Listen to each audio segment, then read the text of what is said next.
Metre బోర్డ్లో కనుక చూస్తే మనకి ఇక్కడ స్పానర్ సింబల్ బ్లింక్ అవుతుంటుంది చూడండి అక్కడ. అయితే మనం ఇది ఎలా చేయాలి అంటే మనం మోడ్ బటన్ సెట్ బటన్ అనేది యూజ్ చేసుకుంటూ మనం రీసెట్ చేసుకోవచ్చు. ఎలానో ఇప్పుడు చూద్దాం. ఇప్పుడు ఫస్ట్ మనం చూడండి సెట్ బటన్ ప్రెస్ చేసి పట్టుకోవాలి.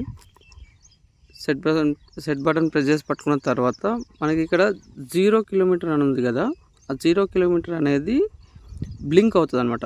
ఆ బ్లింక్ అయ్యేంత వరకు మనం సెట్ బటన్ని ప్రెస్ చేసి పట్టుకోవాలి. ఒక 30 సెకండ్స్ 35 సెకండ్స్ అలా టైం పడుతుంది. చూడండి మీకు చూపిస్తాను. 0 కిలోమీటర్ అనేది బ్లింక్ అయిన తర్వాత చూడండి బ్లింక్ అవుతుంది. చూడండి సెట్ బటన్ వదిలేసేయాలి, దాన్ని రిలీజ్ చేసేయాలన్నమాట. 2 సెకండ్స్ అంతే. మళ్ళీ నొక్కి పట్టాలి సెట్ బటన్ని.